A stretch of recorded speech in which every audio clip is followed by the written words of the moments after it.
ब्रह्मचर्य के बिना जीवन मृत है, मृत जीवन। ब्रह्मचर्य अमृत है। मन, वाणी, शरीर, बड़ा भारी इनका साधना में योग है। अष्ट प्रकार के मैथुनों का सर्वथा त्यागी ही ब्रह्मचारी कहा जाता है। पूज्यपाद श्री उड़िया बाबा जी महाराज, मूर्तिमान ब्रह्म, ब्रह्मचर्य ही महान सामर्थ्य, परम पुरुषार्थ, भगवत प्राप्ति का प्रबल साधन है। परम सुख का, परम शांति का, परम स्मृति का, महान धृति का ये प्रधान साधन ब्रह्मचर्य है।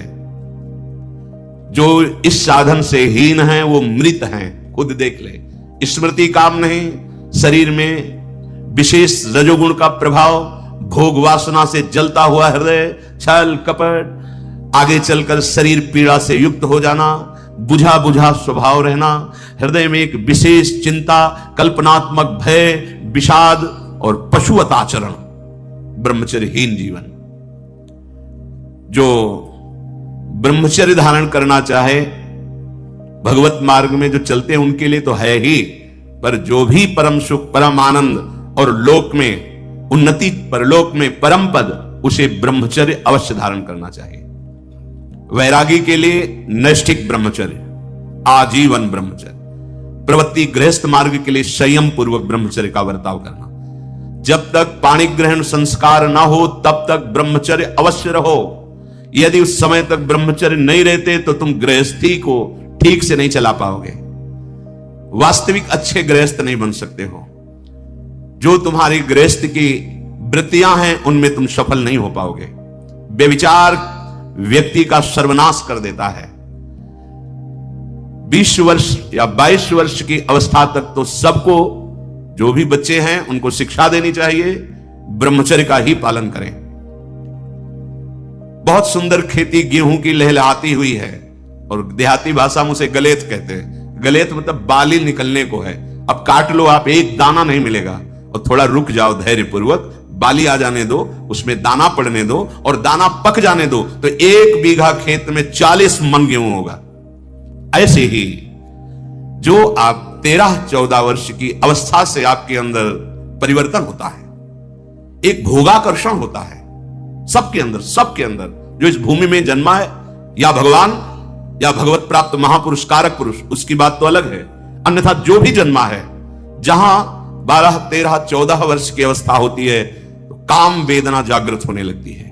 मन एक अलौकिक आकर्षण, भोगाकर्षण की तरफ भागने लगता है। एक चाह होती, कोई हमारा ऐसा दोस्त हो, कोई हमारा ऐसा प्यारा हो जिसको हम अपना जीवन समर्पित करें। ऐसा होता है, एक माया का ऐसा आकर्षण होता है। इसीलिए पूर्व में गुरुकुल भेजा जाता था, बिल्कुल भोग विलासता से दूर, एकांत में महान ब्रह्म ऋषियों के शासन में, चाहे वो राजकुमार हो चाहे गृहस्थ बालक हो, एक ही संगत में बैठाल कर अध्यात्म विद्या के द्वारा, नियम संयम यम के द्वारा उन्हें पूर्ण किया जाता था।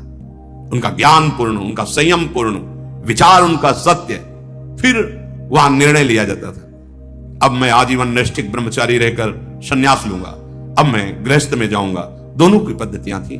गुरुजनों को संतुष्ट करके एक विरक्त मार्ग में चले जाते, गृहस्थ मार्ग में। जो गृहस्थ मार्ग में जाते, पाणि ग्रहण हुआ, उसमें भी गुरुकुल में रहकर शिक्षा मिली है, कब, कैसे, किस विधान से हमें ब्रह्मचर्य का गृहस्थ में प्रयोग करना है। ऐसा नहीं कि मनमानी व्यभिचार प्रवृत्ति। यहां तो अब ऐसे आचरणों की बढ़ोतरी हो रही जहां शास्त्र, संयम, गुरुजनों की आज्ञा, इनका तो कोई महत्व ही नहीं रह गया है। कैसी कलयुग की विचित्र मलिन चाल। जिस अवस्था में असंग रहकर विद्या का अध्ययन करना, स्वास्थ्य वर्धक चेष्टाएं करके स्वस्थ होना, समाज सेवक, देश सेवक, परिवार को सुख पहुंचाने वाला आचरण, अध्यात्म विद्या का ज्ञान, वहां छोटे से ही भोग वासना प्रवृत्ति की बढ़ोतरी, वो दोस्ती, विपरीत भावनाएं, व्यसन। समलो भाई, सबसे हाथ जोड़ के कह रहा हूं, बहुत कीमती आपका जीवन है। जिस जीवन को छोटे छोटे बच्चे गांजा, भांग, अफीम, ड्रग्स, चरस, ये क्या हो रहा है? अभी आपकी 20-22 वर्ष की अवस्था है, आप व्यसन में आसक्त हो गए, आप व्यभिचार में आसक्त हो गए, तो किस बुद्धि से आप देश सेवा करेंगे? किस बुद्धि से आप अपना उद्धार या अपने परिवार को सुख पहुंचाएंगे। ब्रह्मचर्य जीवन है, ब्रह्मचर्य जीवन है। ब्रह्मचर्यहीन जीवन मृत्यु है। पूज्यपाद सिउड़िया बाबा जी महाराज साक्षात ब्रह्म। जिसको ब्रह्मचर्य धारण करना है, ध्यान देकर सुनिए। सबसे पहला कार्य उसकी दिनचर्या में, चाहे बच्चा हो, चाहे जवान हो, या जो कोई भी हो, सूर्य उदय के पहले रात्रि के चौथे प्रहर में ही जाग जाना चाहिए। अपने तो अर्धरात्रि के बाद ही जाग जाते हैं। चौथे प्रहर में प्रातः 4 बजे बिल्कुल जग जाना चाहिए। और जो 8-10 बजे तक सोता है, वो कोई भी हो ब्रह्मचारी रह ही नहीं सकता, ब्रह्मचर्य रह ही नहीं सकता। वो स्वप्न दोष का शिकार होगा, वो नाना प्रकार की कुचेष्टाओं का शिकार होगा पक्का। क्योंकि बुद्धि को सत्य प्रकाश की तरफ प्रेरित करने वाले भगवान भुवन भास्कर हैं। वो पधार रहे हो, आप सो रहे हो सैया पे, आपकी आयु, श्री, कीर्ति, बल सब नष्ट होगा। देखो ना जो 10-10 बजे तक सोते हैं, देखो ना उनसे बात करके देखो, एकदम ऐसा लगता है बुझा हुआ जीवन, कोई भागवतिक तेज उत्साह न वाणी में, न नेत्रों में, न तन में। क्या जीवन, मृत जीवन।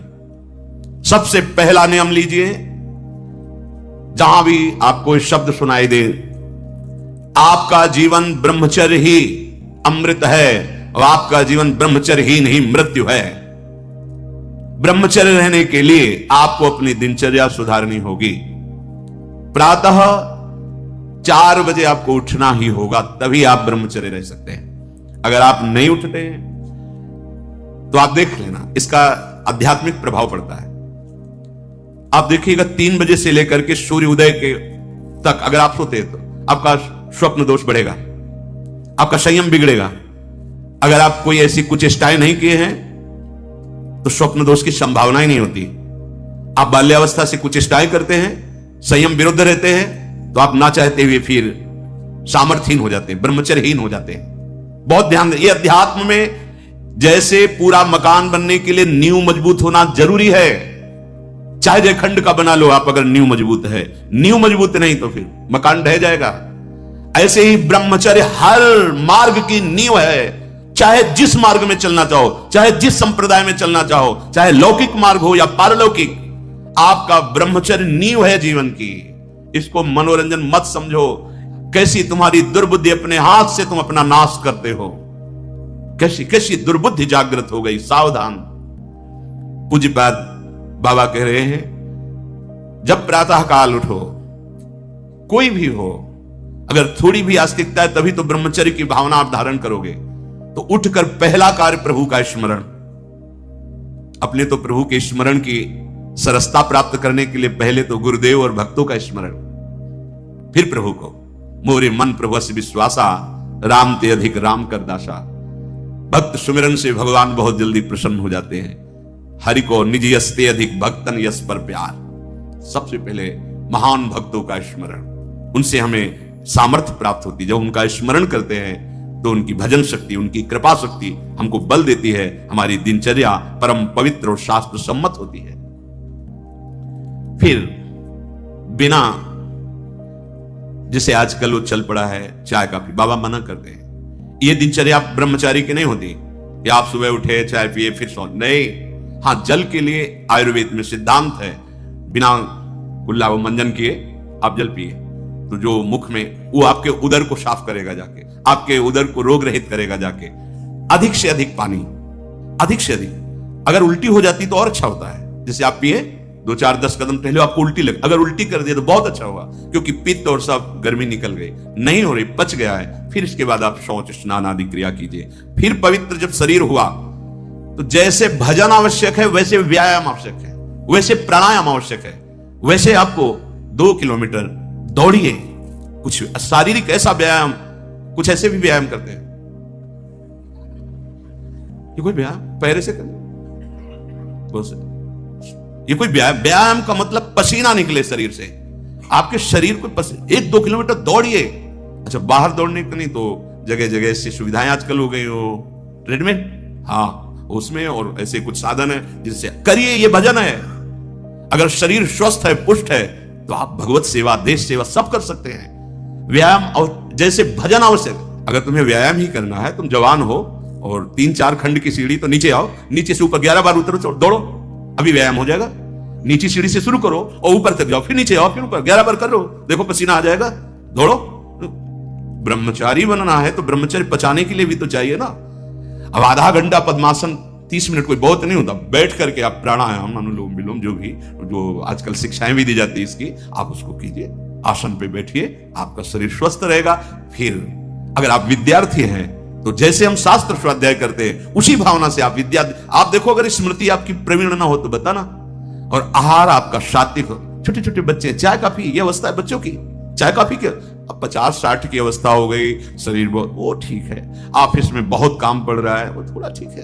अब नए नए बच्चे हैं और चाय काफी और ये व्यसन, भला ब्रह्मचर्य रह पाओगे? वैसे रह जाता है। परम पवित्र विचार वाला, परम पवित्र आहार वाला, परम पवित्र जब आपकी चेष्टाएं, तब इस महान शक्ति को धारण किया जाता है। ऐसे थोड़ी होता है। बड़े बड़े महापुरुषों से मिल मिलकर रो रो कर प्रार्थना करके आप बताइए, उपाय बताइए जिससे हम अपने साधन संयम को नियमित संयम में रख सके, ऐसे भाव से चल सके। आपको तो बिना किसी प्रयास के सुनने को मिल रहा है महापुरुषों की बातें।